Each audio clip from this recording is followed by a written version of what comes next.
You may begin. All right. Hi, my name's Acacia, Bryson, and welcome to my senior TED Talk. So about 2 years ago, I was on my grandparents' ranch in the summer out in California, which is a picture of it, and I was going for a run one morning, and I came up this hill, and it was really hot. I was really tired, but I came across this whole herd, there were like 10 to 15 of these cows, and I was like, oh, they were so cute. And I stopped, I took my headphones out, and I looked at them, and I was like, oh my goodness, this is the best day ever. And I put my headphones in, and I kept on running. But something caught my eye as I was running, and I turned around, and I saw that this whole herd of cows was just following me. And I was like, oh my God, this is so cool. So I would stop, and they would stop, and then I would run, and they would run, and I'd stop, and they would stop. And it was so cool. So I kept doing this all the way back to my grandparents' house, and as I got there, I turned around and I looked at the one cow who had been the closest to me, and I just looked into her eyes, and it was a very, very spiritual moment. I remember just looking at it, and as cheesy as it sounds, I was like, oh my goodness, this animal is so cool, and so how could I ever hurt this animal? So I went to my grandparents' house, found my mom. I was like, Mom, I can't eat beef anymore. And she rolled her eyes. And here I am, vegan. So when I first started this research, this thesis, I really wanted to look into what ethical frameworks people look at animals' rights through.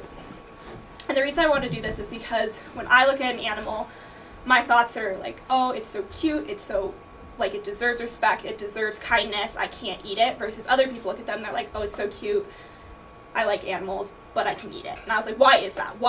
How do we look at animals differently and get to those different places? So I looked at which ethical frameworks for the treatment of animals is the most justifiable in the modern world.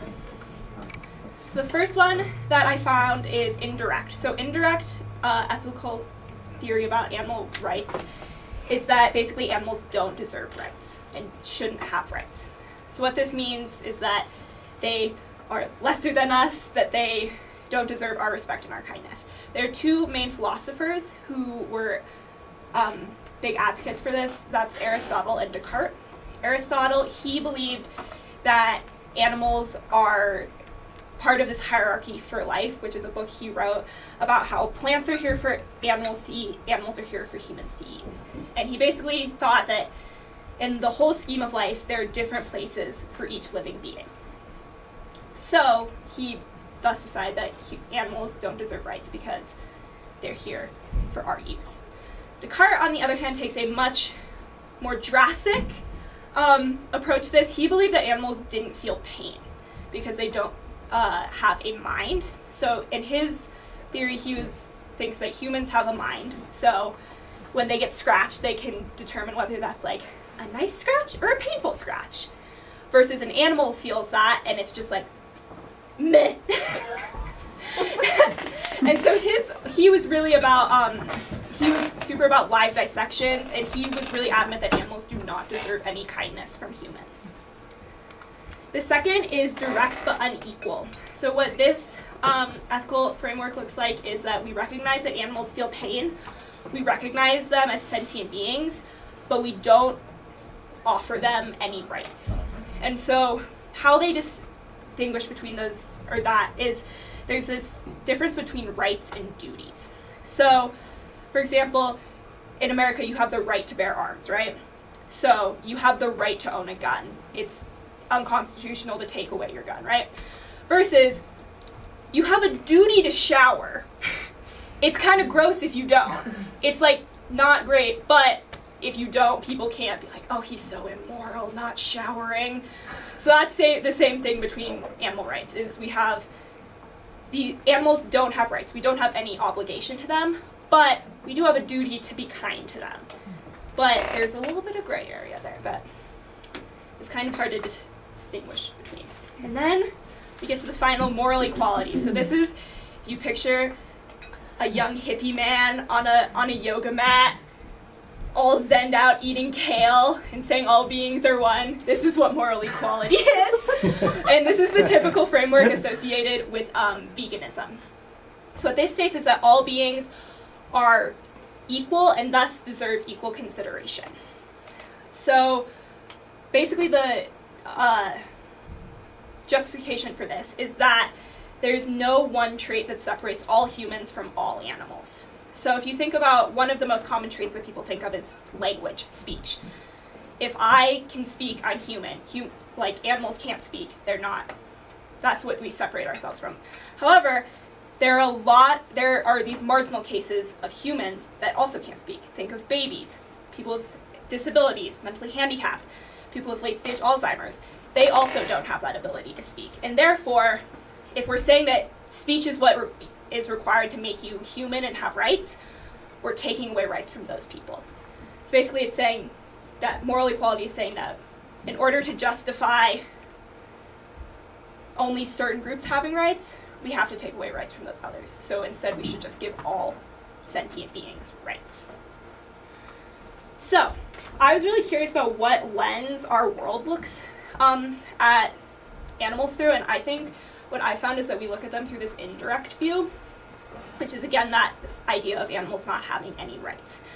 So the reason for this is because if you look at the way animals are treated in our society, you see time and time again how their interests are not taken into consideration, they're not given any respect, any kindness, and they're treated as these beings without rights. So the first I want to talk about is with laying hens. So this is what a typical hen in America and most Western countries' life will look like. So they are stacked in these things, they're called battery cages. They're about 3 to 4 cages stacked on top of each other, and they'll squish about 5 to 6 per cage.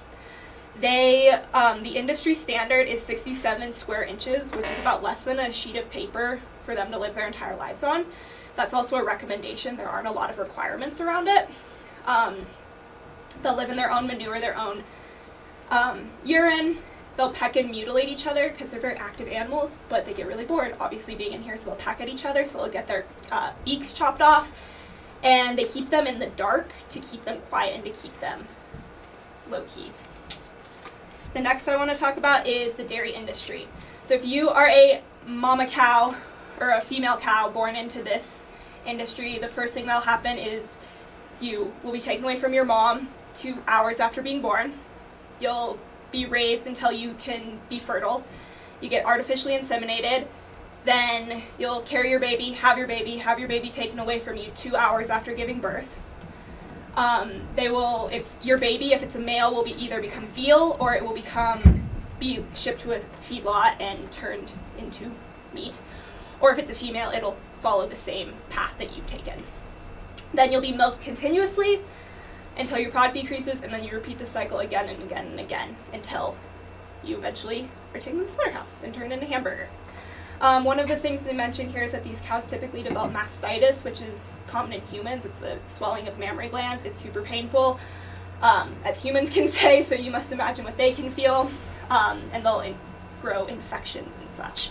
And this is just one way of that view of not viewing them as sentient beings or viewing them as animals or beings that should have rights. We're not taking their interests into consideration. The next I want to talk about is animal testing. So with animal testing, I like to separate it into 2 different parts. There is cosmetic animal testing, and then there's more like research medical testing. So with cosmetic testing, this bunny here has been a part of what's called the Draize test. So the Draize test is basically where they take a chemical component and put it in the eye of a bunny or a group of live bunnies to see how the animal reacts to that irritant.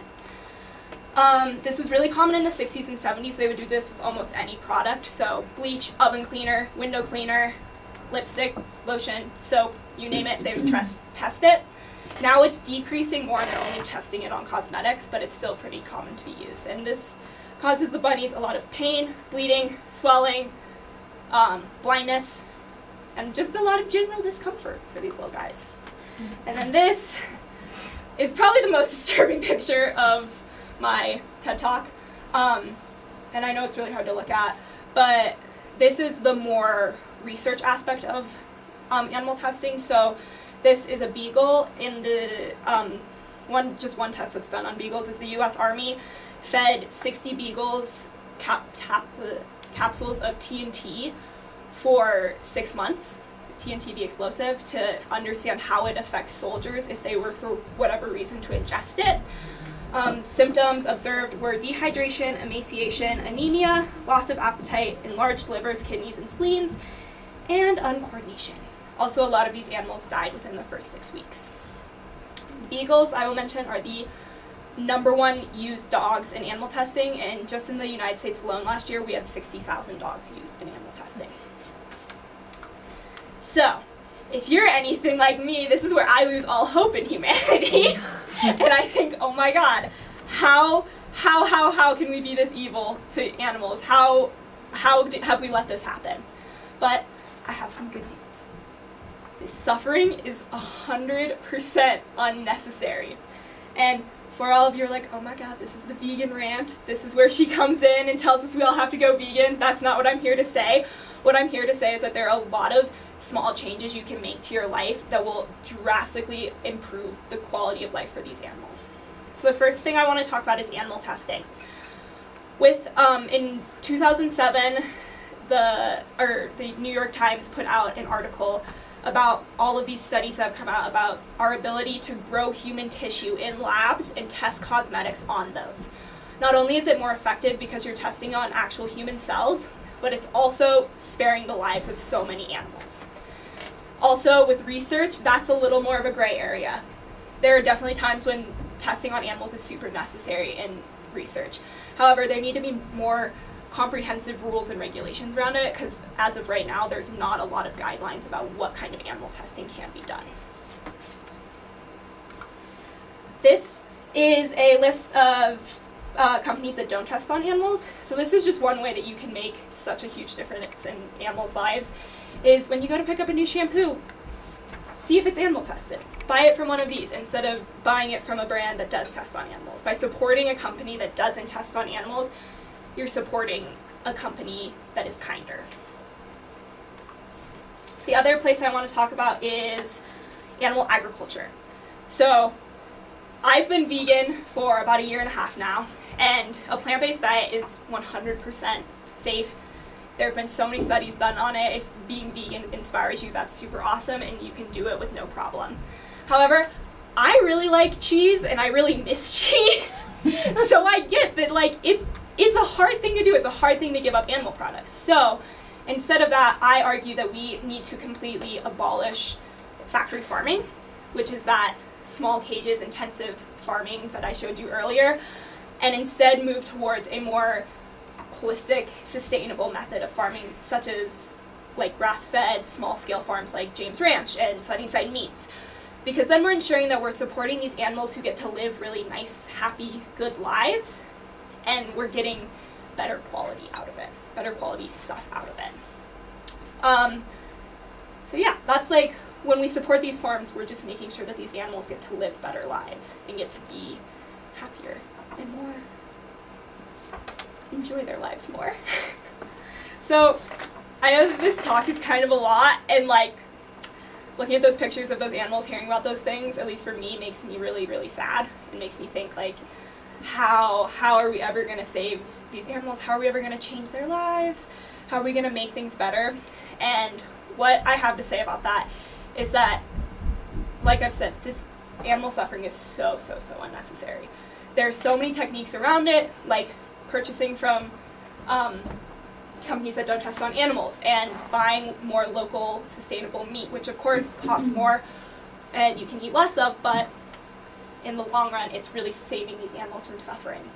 And what I always think, when I first discovered this issue, I was super torn up about it, because I was like, how can we let people treat animals this way?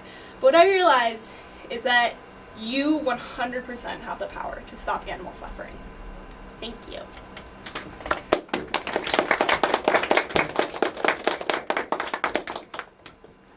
All right, so we are going to open it up now to questions. Audience members, you guys are welcome to ask questions. Just raise your hand and Acacia will call on you, and then panelists, obviously, you as well. Steve? So beyond the fact that you just don't want to see animals suffer, in your impression, like, what is the basis for choosing the correct ethical framework? How is your opinion in this context? Like, I would offer that your opinion is only as good as someone else's opinion. So what is a more fundamental argument for the ethical framework that you chose? For which ethical framework is the best, or Yeah. so I chose in my paper, I wrote that moral equality is the best. And my standing on that is, again, that we cannot separate animals from humans. There is no key distinction that we can make between humans and animals that justifies letting one species suffer and then us reign over them. The other thing that I find is that animals are they're so similar to us. There's more similarities between us and animals than there are differences. So they feel pain just the same way as us. They make emotional bonds with each other just the same way as us. They will make up after fights. There was one researcher who was studying orangutans, and he would realize that after two males were really aggressive with each other, they would meet in a tree and hug it out, like every time. So it's things like that that make it hard for me to believe that we can ever justify harming animals, because they're so similar to us. And if we can't justify doing it to a human, how could we justify doing it to an animal? May I follow up with one more? Yeah. Cockroaches are animals too. Yep. So where do you draw that line? Do we need to treat cockroaches with deference as well? Where I draw the line is with sentience. So sentience is this idea of being able to experience pleasure and pain. So for me, if an animal is sentient, and the majority of animals on the earth are sentient, that's where I draw the line. And bugs are that one place that I honestly, it's hard to draw the line, because some bugs can, like, they found that spiders can feel pain and weird things like that. So it's like, should we be like killing them and like whatever? So I genuinely don't know where that line is. I think that line is at sentience, and we need to do more research to figure out to what level are animals sentient, and where does that sentience stop? Libby? Yesterday when Dakota Jones was speaking to us, he had a really great term that I'm forgetting, and I'm hoping someone in the room is going to remember it, about how climate change feels like an issue that you can care about once your basic needs are met. Full stomach issue. Thank you, a full stomach issue. Mm-hmm. Which is ironic given this topic, but it's my lead-in is, how do you work economics into your theories here? Because your groovy guy on his yoga mat eating kale Fully probably has some resources that other folks don't, right? So where do economics fit in? So eating a vegan diet is actually super, super cheap if you do it the right way. If you are eating fake meats, fake cheeses, fake ice cream, all of these things, you're trying to make your life more like it was when you were eating animal products, of course, that's going to be super expensive. Buying a thing of Boca burgers is like $6 for 2 patties, right? But if you are eating it strategically and eating like beans, rice, just super like simple whole foods, you can get all of your nutrition that way and be super fine. And it's also, if not the same price as eating animal products, it can be cheaper. So I think that it's one of those things that, like, if you want to do it, you totally can. There are, like, definitely things with that, though. Like, there are definitely food deserts in the U.S. where that's, like, super hard. Getting access to produce and things like that can be difficult. But it can be done really cheaply if you want to be vegan. Sage? On a larger scale, going back to that question, when you're thinking about a holistic, because you're saying abolish factories, right? Which is taking out, food deserts, things like that. What systems and what steps do you think that you could put in place? I think that so right now, the amount of food that we feed to animals to make them grow, we could literally make sure everyone that was starving in the world wasn't starving anymore. So that's where there is that argument of like, yeah, being vegan is expensive, being vegan is hard, like how am I going to get my proper nutrition? But if we take that food and that land resources that we're putting into these animals and instead put that into people's stomachs, we would completely solve that problem of like people being hungry because they don't get those animal products. We take that and make that plant product. Yeah. You talk about how maybe free range cattle will be more happy than a factory farmed cow. But my question is like, how do you quantify that? Like, how do you tell if a cow is happy in a field versus on a factory farm? You look into their eyes. But no, if you like see animals on like these super like concentrated farms, if you watch animals going to slaughterhouses, they like genuinely like look sad. And like we've found that that cows are actually more emotionally intelligent than horses.